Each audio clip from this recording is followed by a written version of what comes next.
are made of. Is there a substance of thought? The mind is structured in layers, just like the universe is structured in layers, from superficial to profound.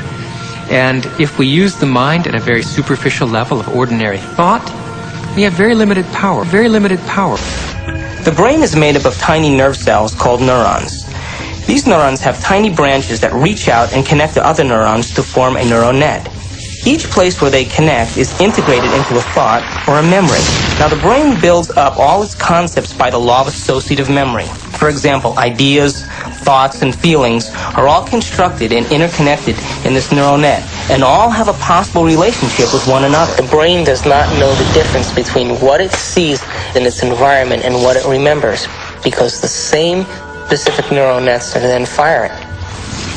We know physiologically that nerve cells that fire together wire together. If you practice something over and over again, those nerve cells have a long-term relationship.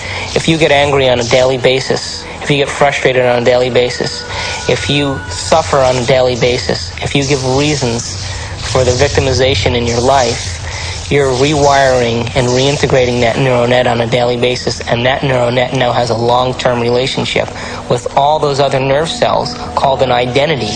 We also know that nerve cells that don't fire together no longer wire together.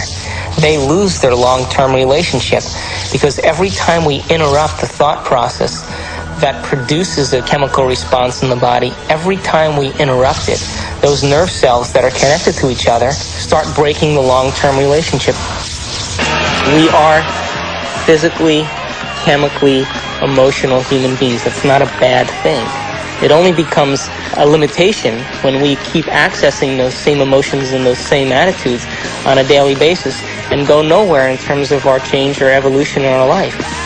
We have never had enough time to care for anyone else other than our own emotional addictive needs. We keep quantum physics and the understanding very simple for the layperson, that our observation has a direct effect on our world. I think if we keep it very simple, then people can get about the business of beginning to practice the skill of observation. See, the subatomic world responds to our observation, but the average person loses their attention span every 6 to 10 seconds per minute. So that doesn't leave a lot of room for our attention span. So how can the very large respond to someone who doesn't have the ability to even focus and concentrate? Maybe we're just poor observers. Maybe we haven't mastered the skill of observation, and maybe it is a skill. And maybe we're so addicted to the external world and so addicted to the stimulus and response to the external world that the brain is beginning to work out of response instead of out of creation. If we're given the proper knowledge and the proper understanding and given the proper instruction, we should begin to see measurable feedback in our life. If you make the effort to sit down and design a new life, and you make it the most important thing, and you spend time every day feeding it like a gardener feeds a seed, you will produce fruit. You will produce fruit. It's not a bounce. Gotta be on the court to be in play. Welcome to Duke Reginald's Court of Unending Possibilities.